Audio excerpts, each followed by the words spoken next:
सुमित को फाइनली मिल गई वो आवाज जिससे उसको था प्यार। यानी कि अभी तक तो सुमित को श्लोक की आवाज से प्यार था, लेकिन क्या है ना कि शक्लों में हेरा फेरी हो चुकी थी। लेकिन फाइनली जिस आवाज से उसको प्यार है उसी पर वो चेहरा है जिससे उसको एतबार है।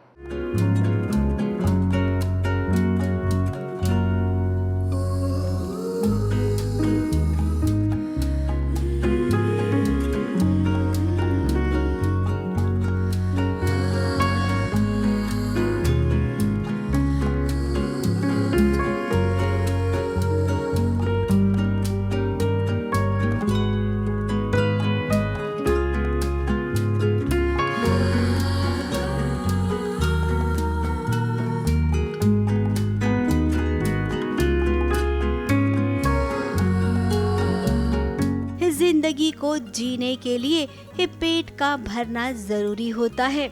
और पेट कैसे भरेगा जब इंसान पैसा कमाएगा। अब ये भी तो सच है कि पैसा कमाया कैसे जाएगा।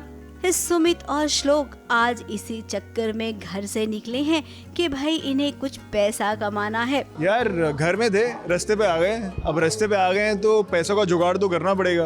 अब पैसों के जुगाड़ में यहाँ जद्दोजहद चल रही है।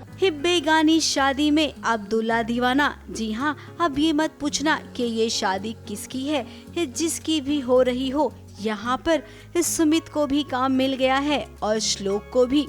श्लोक ने पहले तो मिन्नतें की कि मुझे इस शादी में कोई भी काम दे दीजिए, मैं कर लूँगा। और तभी उसके कानों में एक बात सुनाई दी कि इस शादी में जो सिंगर गाना गाने वाला था वो गायब हो गया। अब सिंगर तो सामने ही खड़ा है, यानी कि श्लोक अपनी पहचान छुपाकर वो गाना गा रहा था।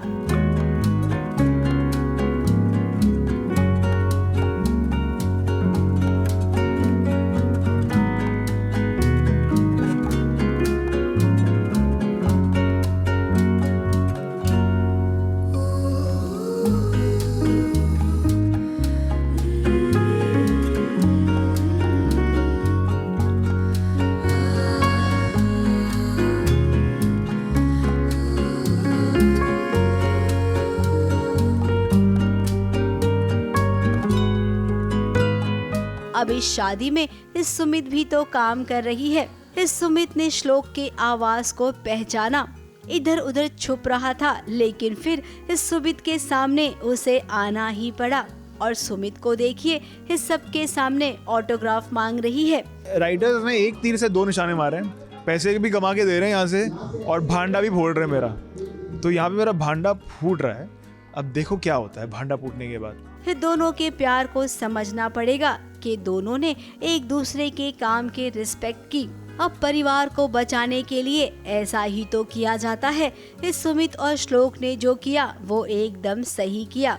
अब इससे ये साबित होता है कि इन दोनों के बीच ये प्यार और भी बढ़ेगा।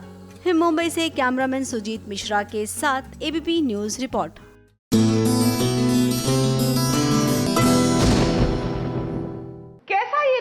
देखिए किस तरह अनमोल ने की अपने सिंदूर की रक्षा। क्या है ना कि वो रंगों में सराबोर होकर आई थी। अब घर की दुल्हन को इतनी रंग बिरंगी देखकर घर वाले उसका अभिषेक, मेरा मतलब है स्नान, कराने लगे। इस बीच मृदुला ने भी अपनी चाल चली और अनमोल का सिंदूर मिटाने की कोशिश की। लेकिन हमारी टेलीविजन की बहुएं कभी हो सकता है अपनी सुहाग की इस निशानी पर आंच आने दे।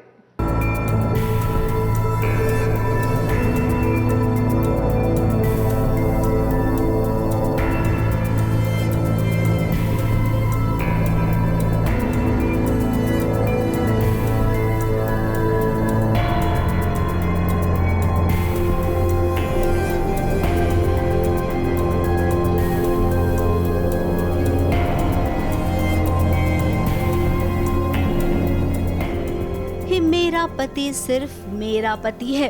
एक सुहागन दूसरी सुहागन के मांग का सिंदूर मिटा रही है। अब ऐसा नजारा तो हमने पहले कभी नहीं देखा कि दूध से अभिषेक किया जा रहा है अनमोल के मांग का सिंदूर मिटाने के लिए।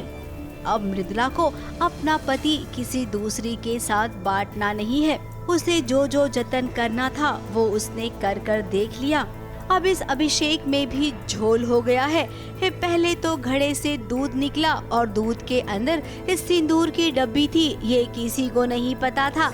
जब सिंदूर की डिब्बी खुली तो देखिए इस सिंदूर वाला पानी भी बहने लगा घड़े से। खेला ही सारा सिंदूर का चल रहा है यहाँ पर। मुझे तो ऐसा लगता है कि इंडियन टेलीविजन पे पति से ज़्यादा कीमत सिंदूर की होती है। क्या आपका क्या कहना है? That's true. है ना, चाहे पति आए ना आए, घर पे कुछ खाए ना खाए, लेकिन सिंदूर अगर उसको कुछ हो जाए तो पूरे घर में तांडव हो जाता है, जैसे कि अभी हो रहा है ना। यहाँ तो सिंदूर से नहला दिया गया।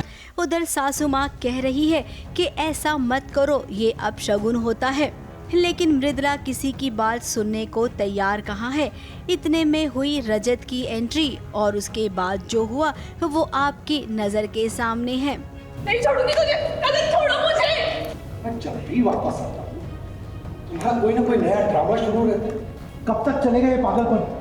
जब तक इसकी मांग से तुम्हारे नाम का सिंदूर नहीं मिट जाता तब तक। कुल मिला के बात ये उस तरह का सिंदूर है जो मिटेगा नहीं, और मिट भी रहा था, मान लो दूध से जा भी रहा था, तो माता जी ने कृपा कर दी।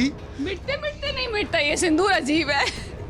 तो ये हिंदुस्तान का सिंदूर है। ये कैसा ही रिश्ता अनजाना का सिंदूर है। इस सच में ये सीन बहुत ही ड्रामेटिक है। इस छोटे पर्दे पर ऐसे ही सीन का तो बोलबाला होता है। अब ये समझ में नहीं आ रहा है कि कौन गलत है कौन सही है। मृदुला भी तो अपनी जगह पर सही है, भला अपने पति को वो किसी और के साथ कैसे जाने दे सकती है। और अगर बात करें अनमोल की, अब उसे पता चल गया है कि उसका पति रजत है, तो वो करे तो क्या करे, उसके भाई यहाँ के बाहुबली है। अगर उसने सच सबको बता दिया तो घर वाले बचेंगे नहीं। तो ऐसे में आप सबको क्या लगता है कि अनमोल को क्या करना चाहिए, ये जरूर बताइएगा। मुंबई से कैमरामैन सुजीत मिश्रा के साथ एबीपी न्यूज रिपोर्ट।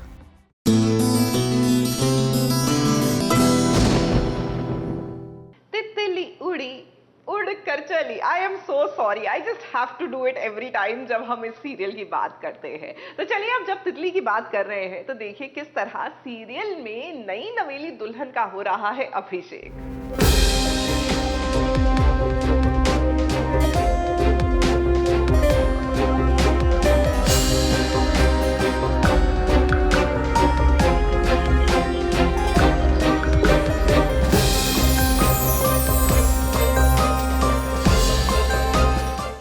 बहू का हो रहा है शुद्धिकरण।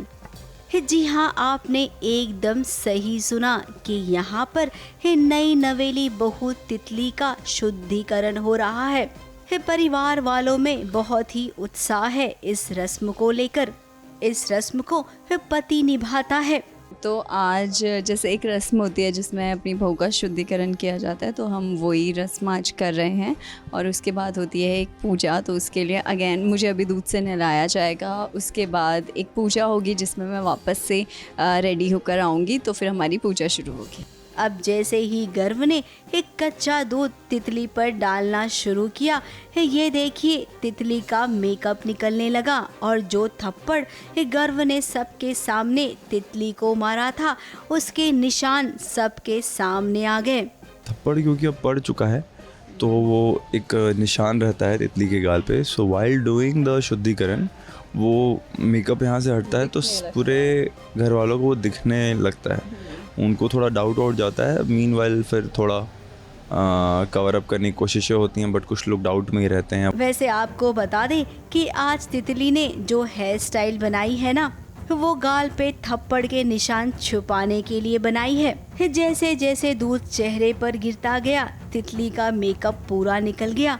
घर वालों ने सवाल पूछना शुरू कर दिया कि ये निशान कहाँ से आए, और ये निशान तो किसी के उंगलियों के हैं।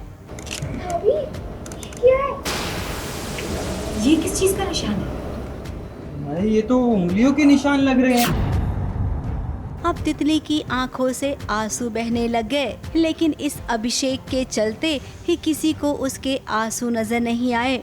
गर्व ने बड़ी आसानी से बात को पलट दिया कि दूध से चेहरे पर रैशेस पड़ गए हैं।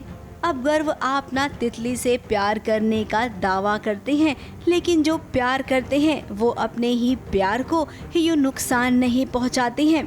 तितली के लिए आपका प्यार तो जानलेवा हो गया है। अब तितली कैसे अपने ही प्यार से लड़ेगी? क्या तितली आपको बदलेगी या फिर यहाँ से खुद चली जाएगी? मुंबई से सोनू शुक्ला के साथ एबीपी न्यूज़ रिपोर्ट।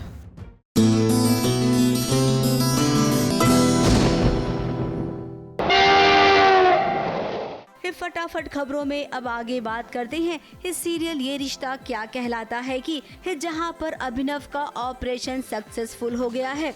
उसकी जान तो बच गई है, लेकिन अब भी एक खतरा उसके सर पर मंडरा रहा है। वो डॉक्टर जी ने कहा ना कि भाई जी की सर्जरी ठीक से हो गई है। भाई जी अब खतरे से बाहर है भाभी।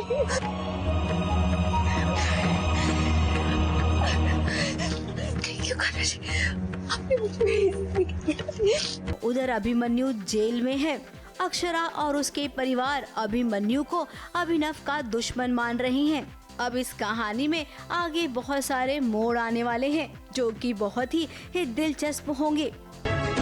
उन्हें मेरे भाई जी की ये हालत करने से पहले सोचना चाहिए था। उन्हें उनके किए की सजा जरूर मिलेगी। सॉरी जी, पर अब हम उस घर से कोई रिश्ता नहीं रखना चाहते। अच्छा,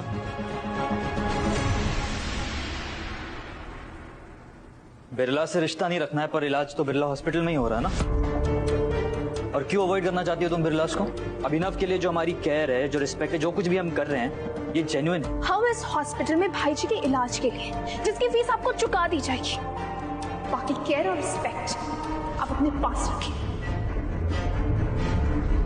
अक्षरा, इतने सालों से तुम अभिमन्यु को बस पाती। अच्छा, पुराने जमाने में याददाश्त लौटाने की और लोगों को सदमे से बाहर निकालने की और ठीक करने की कितनी कितनी अलग अलग किस्म की प्रक्रिया होती थी। कम से कम आपको याद होगा फिल्मों में, यानी अगर किसी को सर पे चोट लगी है तो उसको फिर से सर पे चोट मारो, यानी कि डंडा मारो, या फिर वैसा ही सीन रिक्रिएट करो जैसा कि हादसे के समय था। तो हमारी नीरजा भी कुछ कुछ उसी फिलॉसफी पर आगे बढ़ रही है। अबीर को ठीक करने के लिए देखिए किस तरह अबीर की पहली पत्नी का रूप ले लिया है नीरजा ने।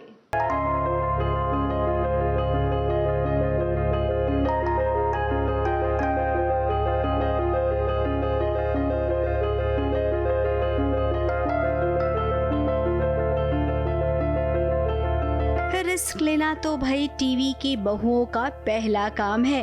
वो कहते हैं ना, पहले ये काम करो, दूजा काम तो अपने आप हो जाएगा।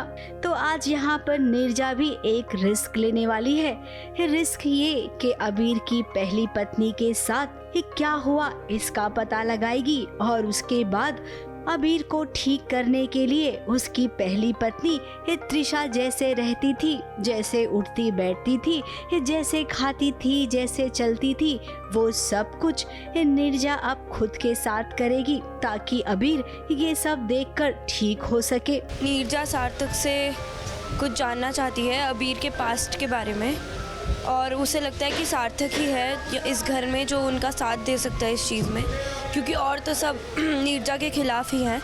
तो एक सार्थक ही है जो नीरजा की हर मोड़ पर मदद कर रहे हैं। इसलिए नीरजा सार्थक के पास जाती है और उनसे पूछती है कि मुझे काफ़ी कुछ चीज़ें जाननी है अबीर के पास्ट के बारे में। बेसिकली ये सब इसलिए हो रहा है कि नीरजा चाहती है कि अबीर जल्द से जल्द ठीक हो जाए, और ठीक होने की दवा वो त्रिशा में ही ढूंढ रही है कि शायद हो सकता है मैं जैसी त्रिशा थी मैं कुछ वैसा, मे बी कुछ ना बोलूं ना तो कपड़े वैसे पहन, मतलब स्टार्टिंग वहां से करी है अभी। अब इसमें रिस्क भी है क्योंकि अबीर अचानक से अगर ऐसा सब होते देखेगा तो वो वापस अपने पुराने दिनों में जा सकता है। नीरजा का मानना है कि मैं ऐसा करूंगी इससे ठीक हो सकता है अबीर। नीरजा अबीर की हेल्प करना चाहती है, अबीर के घर वालों की हेल्प करना चाहती है। जिस मोटिव के लिए वो यहाँ आई है उसे पूरा करना चाहती है, क्योंकि कहीं ना कहीं उसके अबीर के घर वाले मुझे ज़्यादा देर इस घर में भी नहीं रखना चाहते, क्योंकि मैं एक अलग जगह से आई हूँ। इसलिए उन्होंने भी मुझे कहा है कि तुम जल्दी से जल्दी अपना काम करो, वरना तुम्हें यहाँ से हम वापस भेज देंगे। अबीर का भाई सार्थक भी नीरजा को यही समझा रहा है। अपनी भाभी त्रिशा के बारे में सारी जानकारी दे रहा है। अब यहाँ पर सबसे इंटरेस्टिंग बात ये है कि अबीर की पहली पत्नी त्रिशा को किसी ने नहीं देखा है और देखेंगे भी कैसे, क्योंकि अभी तक उसकी कास्टिंग ही नहीं हुई है।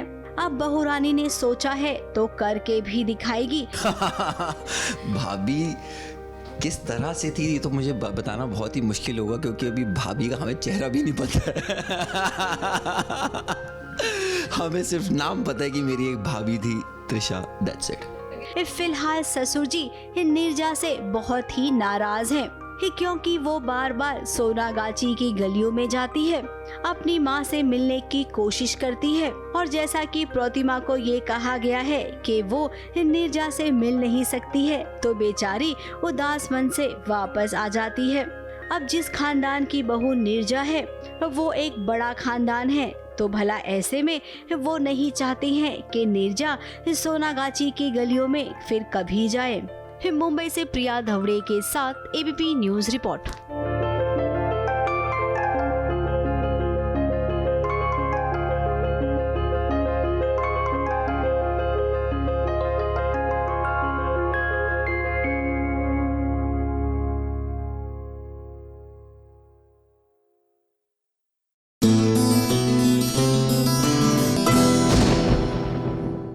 अब चलिए बात करते हैं गन्स एंड गुलाब्स की। I know guns and roses के बाद ज्यादा ना एकदम शीक साउंड करता है गन्स एंड गुलाब्स। वेल, ये कंटेंट लेकर आ रहे हैं दिलकर, गुलशन और राजकुमार राव, तो इनसे एक SBS ओरिजिनल्स अंदाज में खास मुलाकात तो बनती है।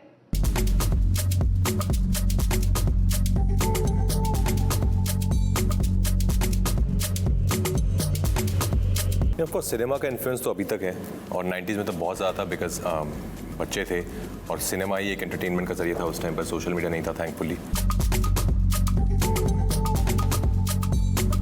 माँ की कसम, हाँ मैंने किया है, तो वो एक वो होता था कि इसके आगे तो आप सच ही बोलेंगे। 90s की स्टोरी है। तो सबसे पहले तो ये जानना चाहेंगे कि 90s के दौर में जो हीरोज़ थे, जो एक्टर्स थे, जो फिल्में थी, जो गाने थे, आप लोगों पे कितना असर रहा है? बहुत ज़्यादा। आई थिंक रहमान का जो वो जो पूरा एरा है उसको हमने उन्हीं के साथ जिया है, ऐसे वाला। और मुझे पर्सनली वो म्यूज़िक बहुत अच्छा लगता है। उसके अलावा फिर जो बहुत पुराना है वो तो है।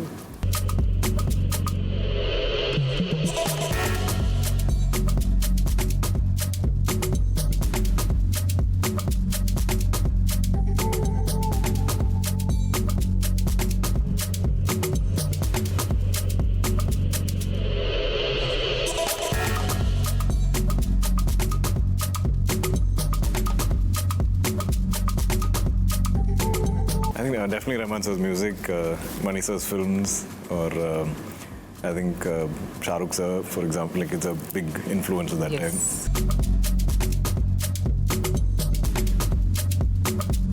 ऑफ कोर्स सिनेमा का इन्फ्लुएंस तो अभी तक है और 90s में तो बहुत ज़्यादा था, बिकॉज बच्चे थे और सिनेमा ही एक एंटरटेनमेंट का जरिए था उस टाइम पर। सोशल मीडिया नहीं था थैंकफुली, तो जो भी देखते थे वो उससे बहुत इन्फ्लुएंस हो जाते थे।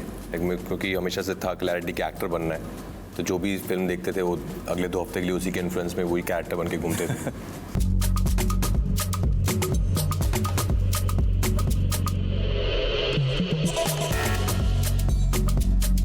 1990 में मैं 12 साल का था, लेकिन मैं 90 के दशक में सोचता हूँ तो मुझे वो गोविंदा का एक दौर था, वो बहुत मज़े किए मैंने उनकी फिल्में देखे, तो मुझे वही याद आता है।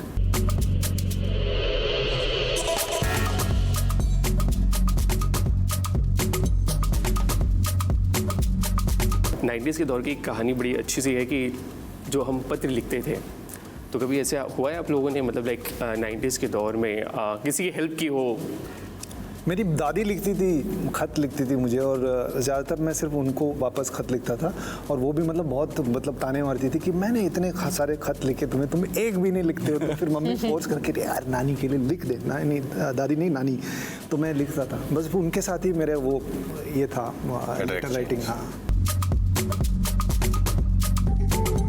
स्कूल टाइम में जो आपके रिलेशनशिप होते हैं उसमें एक 2001 में एक्चुअली 11th क्लास में, तो लेटर्स तब लिखते थे। हाँ, बहुत रोमांस है लेटर में एक। लव लेटर लिखते थे? Love letter.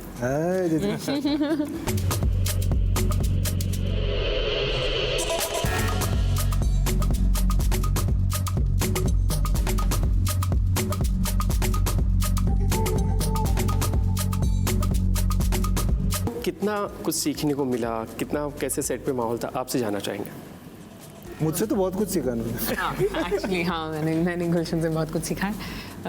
एक सीन है जो लास्ट सीन होता है, उसमें हम सब एक साथ हैं, तो हमेशा कहती हूँ ये मेरा विजिटिंग कार्ड है, ये मेरा स्क्रीनशॉट है, ये मैं सबको दिखाऊंगी, देखो भाई सब एक साथ हैं। मैंने सबसे सब कुछ अच्छा सीख लिया है, at least in my head.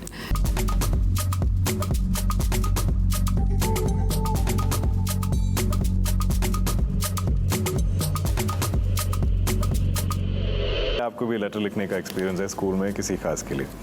I think दो मेमोरीज हैं। एक मेरा जो एक बेस्ट फ्रेंड था वो ट्रांसफ़र हो गया ऊटी जब हम वेरी अर्ली क्लास 5th और 6th ऐसा कुछ, सो 10-11 साल का था, तो वो बोर्डिंग स्कूल में था। तो आई थिंक उसे कोई कुछ रिक्वायरमेंट था कि वो किसी को लेटर भेजें, तो हमेशा वो लेटर्स मुझे भेजते थे कि जो कुछ भी हुआ वहाँ पे, और अपना पूरा मिस्चिफ भी।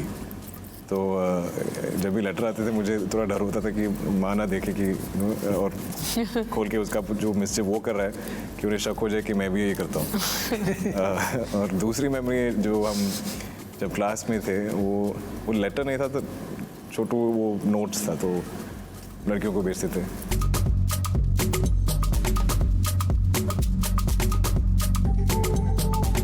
कसम पैदा करने वाले की आप किस तरह कसम खाते हैं? हाँ। तो मुझे लगता है छोटे शहरों में माँ की कसम बहुत खाते हैं। अगर कुछ कर दिया है तो कसम अब हमने कसम नहीं बोल रहे हैं, तो कसम बोल रहे हैं, तू सच बोल, माँ की कसम बोल। तो अब उसके बाद किसी ने बोल दिया ना माँ की कसम, हाँ मैंने किया है, तो वो एक वो होता था कि इसके आगे तो आप सच ही बोलेंगे बस।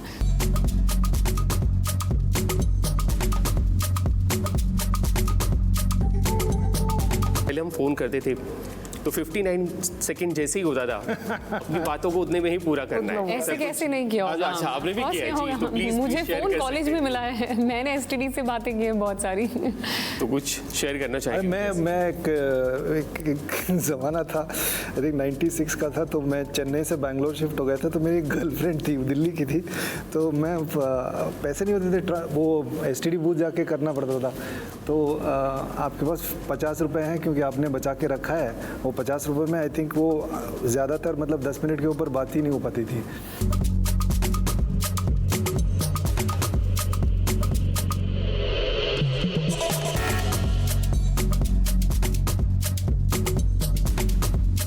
एसटीडी पीसीओ तो हम सब ने किया है। हमारे घर में लैंडलाइन काफ़ी टाइम बाद आया था, तो जो वही गर्लफ्रेंड जो एक टाइम फिक्स होता था कि 3:30 बजे फ़ोन पे बात करेंगे, तो कुछ पीसीओस फिक्स थे जहाँ पे वो कैबिन होता था कुछ पीसीओस में, वैसे खड़े होकर बात नहीं, आप कैबिन में जाके बात करो आपसे प्राइवेट, तो उसमें बात करते करते ऑफकोर्स और वहीं पे लगा होता था, तो वहीं पे आप खड़े खड़े टाइम भी देख रहे हो साथ साथ, और आपको वो सामने वाले भी सिग्नल कर रहा है क्या बढ़ाना है। पैसे नहीं होते ना, ज़्यादा हो गए तो फिर पैसे नहीं, ये वाला बढ़ा तो चलेगा। मेरी नज़र में तो हिट है, लेकिन ये करके मतलब हिट होगी नहीं होगी, हिट होगी नहीं होगी, हिट हो लास्ट। ये तो हिट है। Save time also. या thank you so much, thank you so much, thank you so much, thank you.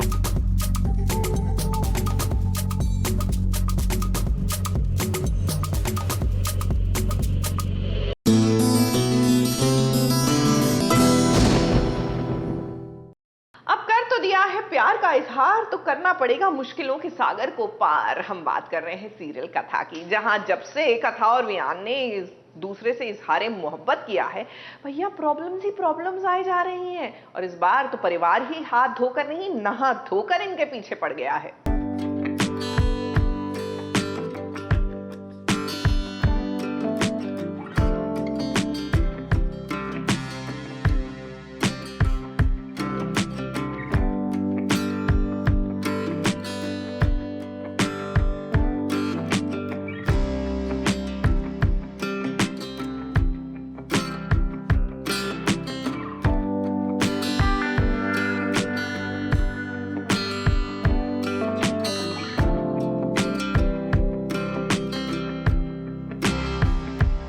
कथा और वियान की प्रेम कहानी तो अब जग जाहिर हो गई है। ये दोनों सच में बहुत खुश हैं और एक दूसरे के साथ कितने अच्छे लगते हैं। अब दोनों एक दूसरे के प्यार को तो समझ गए हैं, लेकिन ये जग वाले कैसे समझेंगे। उसके फिक्र कथा और वियान को तो है, लेकिन वियान चाहता है कि उस फिक्र को छोड़कर पहले ना एक तोहफा दिया जाए कथा को। बड़े ही प्यार से ही कथा की इजाजत लेकर वो अपने ही अंदाज में ये देखिए कथा को एक तोहफा दे रहा है। जी हाँ, ये ब्रेसलेट जो वियान ने बड़े प्यार से कथा के लिए लिया है। अब कथा के लिए लिया है तो पहना भी दो वियान, कथा भी तो यही चाहती है। तो ये कहते हैं कि मैं तुम्हें बर्थडे के दिन देना रह गया बिकॉज घर में इतना कुछ हो गया, so this is your birthday gift. खुशी खुशी उसने ब्रेसलेट पहन लिया और उसके बाद दोनों बस वही बातें कर रही हैं। और उसके बाद वियान यही बता रहा है कथा को कि मिस्टर गरेवाल नहीं मानेंगे। वियान आए मेरे कैबिन में और हमारी यही बात हो रही है कि मिस्टर गरेवाल मानेंगे कि नहीं, और उसको लेकर वो थोड़ा सा मजाक उड़ा देते हैं। मैं झूठ मूठ उनको स्केयर करती हूँ एंड आई लाइक वो तो नहीं बिल्कुल मानने वाले। So that's the scene, we are just happy and we are having fun. और कथा को देखिए वो मंद मंद मुस्कुरा रही है, क्योंकि वो जानती है कि पापा जी को तो मना ही लेगी, लेकिन उन मुश्किलों को भी वो हंसते हंसते कुछ इस कदर सुलझा लेगी कि मानो जैसे कुछ हुआ ही ना हो। कथा और वियान के बीच कुछ ऐसे पल देखना सबको अच्छा जरूर लगेगा। मुंबई से सोनू शुक्ला के साथ एबीपी न्यूज रिपोर्ट।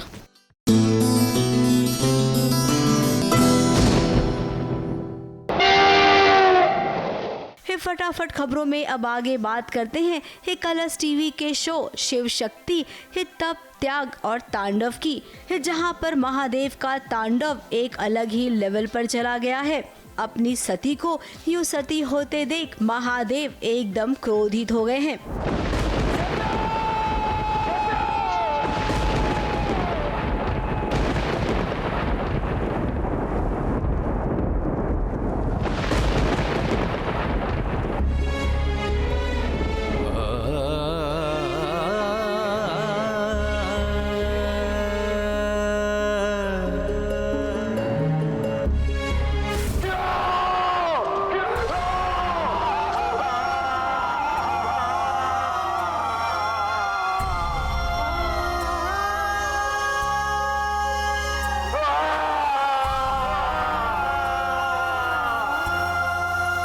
युगा की प्रतीक्षा के बाद हमारा मिलन हुआ था।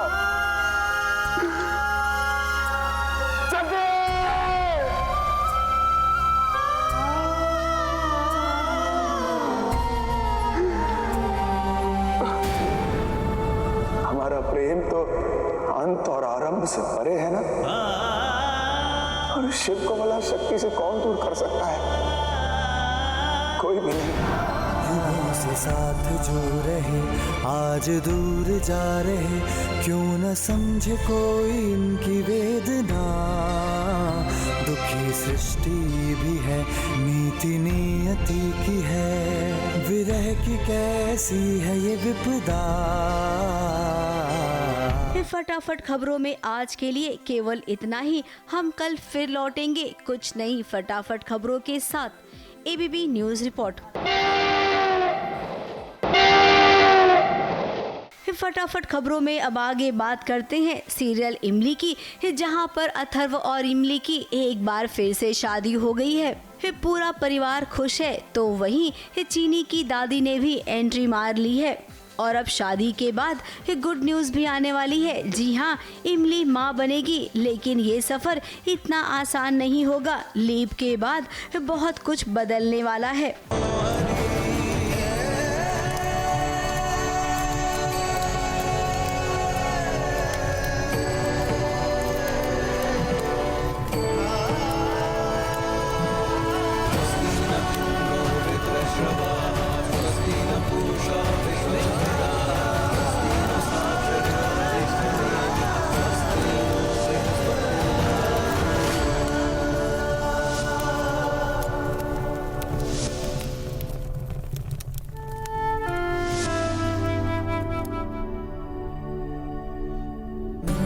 आज सब कुछ मिल गया।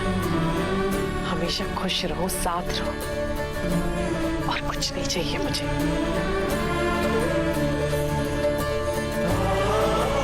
खुश रहो दोनों। अब तक जिंदगी में बहुत उतार चढ़ाव देखे तुम दोनों ने। भगवान कर अब तुम दोनों की जिंदगी में बस खुशियां खुशियां हो। कमाल है ये मनोरंजन की दुनिया भैया। यहाँ पर कहानी कब बदल जाती है कहाँ पता चलता है। And just in case you miss something, take a look.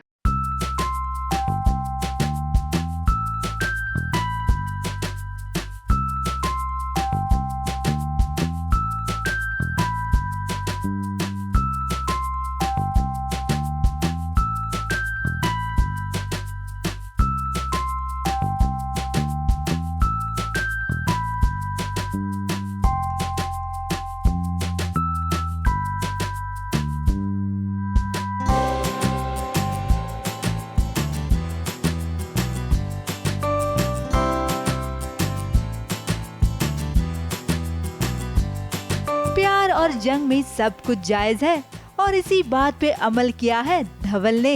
देखिए कैसे घुटनों पे बैठकर नताशा को प्रपोज कर रहा है। इसलिए नहीं क्योंकि उसके दिल में नताशा के लिए कुछ कुछ होने लगा है।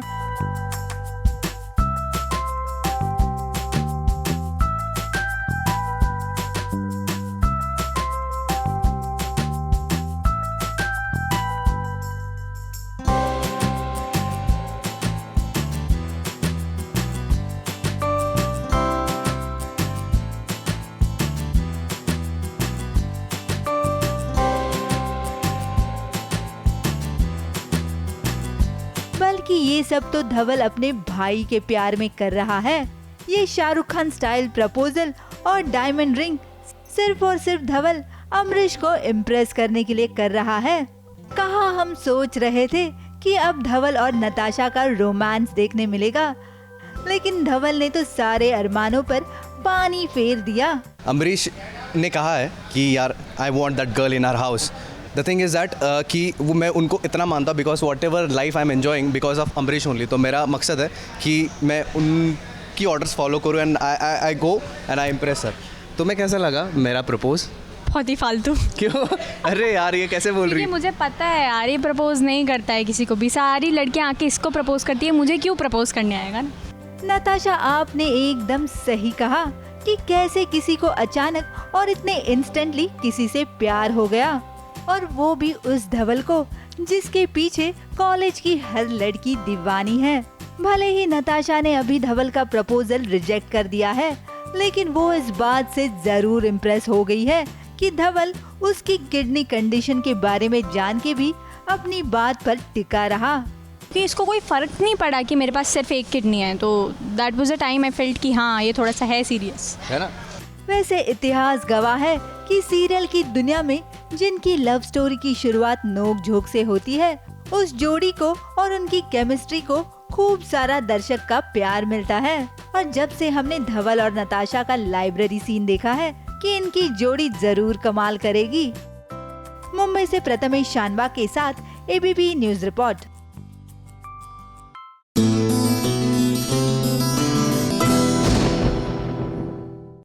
भाई मानना पड़ेगा कि हमारी जो आराधना है ना, बरसाती की आराधना, उनकी इंफॉर्मेशन कलेक्टिंग सोर्सेज बड़े ही जबरदस्त थे। अब यही तो हमने आपको हाल ही में बताया था कि वो देहरादून गई हैं अपनी माँ को तलाशते हुए, एंड गेस व्हाट, मिल भी गई उनकी माँ। अब इसे कहते हैं ना एकदम फास्ट ट्रैक। पहले कभी देखा नहीं एक्चुअली मेरा पहला दिन है। मिम्मी मिम्मी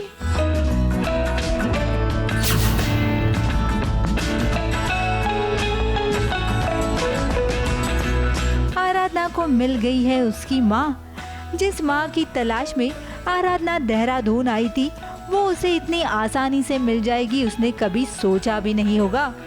आराधना के साथ साथ हमने भी ये नहीं सोचा था कि आराधना का ये मिशन इतने जल्दी सक्सेसफुल हो जाएगा। तो चलिए आपको बताते हैं कि इनकी मुलाकात हुई कैसे। आराधना जिस बेकरी में काम करती है, उसी बेकरी में आराधना की माँ यानी मिमी ने स्वीट्स की ऑर्डर दी है। और उसकी डिलीवरी करने आराधना आई है मिमी के पास। और संजोग की बात तो देखिए, जिस नाम की व्यक्ति को आराधना ढूंढ रही थी उसका नाम यानी मिमी की पुकार वो इस पार्टी में सुन लेती है। वैसे ये पार्टी है मिमी की बेटी की, यानी रिश्ते में ये आराधना की बहन हुई। आराधना को फिलहाल शक है कि जिस मिमी को वो ढूंढ रही है वो यही है। वैसे मिमी का किरदार नौशीन अली सरदार निभा रही है, जो सोनी टीवी के ऐतिहासिक शो कुसुम में बतौर कुसुम नजर आई थी। नौशीन को फिर से सोनी टीवी और बालाजी टेलीफिल्म के साथ यूं देख के पुराने दिनों की यादें ताज़ा हो गई। चलिए कहानी को आगे बढ़ाते हैं और आपको बताते हैं कि आराधना अब क्या करेगी। अपने मिमी का सच पता करने के लिए वो बीना की मदद लेगी। ऑडियंस को पता नहीं है कि एक्चुअली मैं इस स्टोरी में क्या कर रही हूँ। या तो मैं उसको अपनी माँ से मिलवाना चाहती हूँ या किसी और से। सो आई थिंक जब स्टोरी आगे बढ़ता जाएगा तब आपको पता चलेगा। चलिए जाने से पहले आपको एक राज की बात बताते हैं जो हमने सुनी है। बिन्नी के जो पति थे वही आराधना के असली पापा है, यानी आराधना मिमी और बिन्नी के पति की बेटी है। अब ये कब और कैसे हुआ, इस कहानी को हम आपको जल्द ही बताएंगे। मुंबई से प्रथमेश शानबाग के साथ एबीपी न्यूज रिपोर्ट।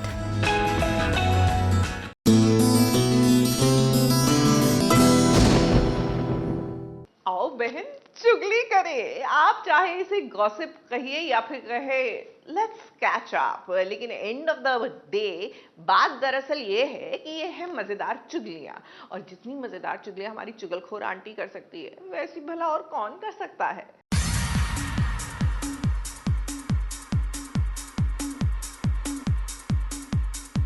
लो भाई मैं आ गई और आज भी हर रोज की तरह मेरी पोटली की पहली चुगली निकलेगी सीरियल अनुपमा की। अनुपमा को बाहर के लोग क्या कम थे परेशान करने के लिए। अब उसकी बहू डिम्पी और लाडला बेटा समर उसका खून खौला रहे हैं। आज अगर मेरा सबसे अच्छा बेटा, सबसे समझदार बेटा, सबसे जिम्मेदार बेटा अगर बदतमीजी कर रहा है तो ये सिर्फ और सिर्फ इसकी गलती है और किसी की नहीं। डिम्पी की बदतमीजी ने तो आज हद ही पार कर दी।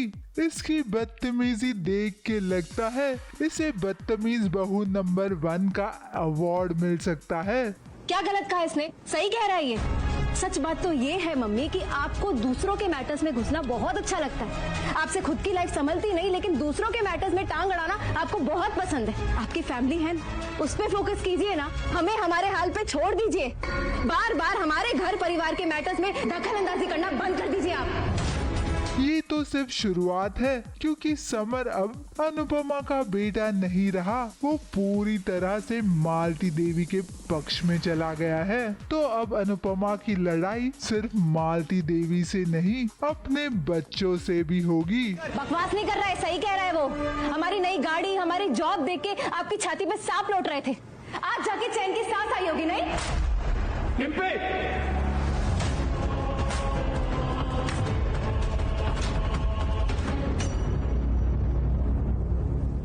अगली चुगली लाई हूँ सीरियल ये रिश्ता क्या कहलाता है कि जहां अक्षरा के सामने अभिमन्यु के हाथों अभिनव की मौत हुई है। ये सच सामने आया है। ऐसे ही अक्षरा को अभिमन्यु पर भरोसा नहीं था। अब अभिमन्यु की खैर नहीं, क्योंकि उसे अभिनव की पत्नी की नफरत से गुजरना होगा। क्यों किया तुमने? तुमसे मेरी खुशियां बर्दाश्त नहीं होती ना, नहीं लेके जाती ना।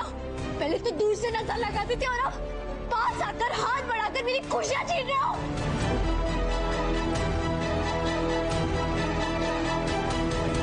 क्यों करते हो तुम मुझसे इतनी नफरत? हमें पड़नी हो। पहले मुझसे मेरा बच्चा छीना, फिर मुझसे लौटाना पड़ा तो मेरे पति को मुझसे छीनने की कोशिश कर रहे हो। तुम मेरी जिंदगी का सबसे बड़ा शगुन हो। तुम भोग रहे हो जो हर उजाले को खा जाएगा। तुम वो हवा हो जो मेरी जिंदगी में कभी निहाली नहीं आने देगा। अक्षरा, सर्जरी के बाद तुम्हारी हर बात सुनूंगा, लेकिन इस वक्त मुझे जाने दो। शर्मा जी नीड्स मी। मुझे भी ऐसा ही लगता था। He needs you। वो तुम्हें दोस्त मानते, लेकिन तुमने क्या? अगली चुगली लाई हूँ सीरियल तेरी मेरी डोरिया की, जहाँ साहिबा फिर बन गई है बलिदान की मूरत। इस शो में ऐसा लगता है साहिबा बस इंतजार कर रही होती है कि कोई मुसीबत आए और उसे अपना टैलेंट दिखाने का मौका मिले। जैसे ही घर में किसी को तकलीफ होती है वो झट से क्लास के बेस्ट स्टूडेंट की तरह आगे आ जाती है प्रॉब्लम को सॉल्व करने। सिमरन मुझे कहीं नहीं मिली। मैंने पूल के आसपास सब जगह देख लिया, बाकी के सारे कमरों में भी चेक कर लिया। वीर, बाकी घर वालों से जाके पूछो ना, उन्होंने सिमरन को कहीं देखा है या नहीं? अंगद, तू सिमरन को अपने साथ ले गया था क्या? नहीं, क्यों? सिमरन मिल नहीं रही है। What? अगली चुगली लाई हूँ सीरियल तितली की, जहाँ तितली को मिल गया है पति गर्भ से 3 दिन का अल्टीमेटम अपने आप को बेगुनाह साबित करने के लिए। वैसे गलतियां तो गर्व भी करता है, लेकिन गर्व आपको तो कोई अल्टीमेटम नहीं मिलता। गर्व के खिलाफ पुलिस कंप्लेंट तितली ने करवाई, ये तुम्हें जेल भेजना चाहती है। नहीं, ये झूठ है, मैंने ऐसा कुछ नहीं किया। आप मुझे 3 दिन का टाइम दीजिए, मैं खुद को प्रूव कर दूंगी कि मैं इनोसेंट हूँ, प्लीज। ठीक है, ये तुम्हें 3 दिन, लेकिन अगर प्रूफ नहीं कर पाई तो?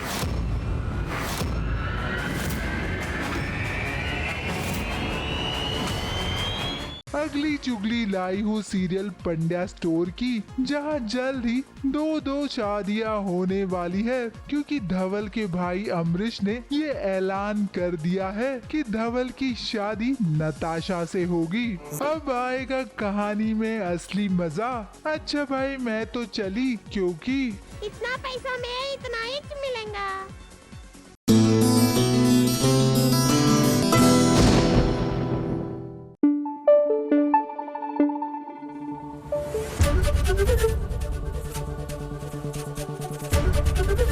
एबीपी न्यूज़ आपको रखे आगे।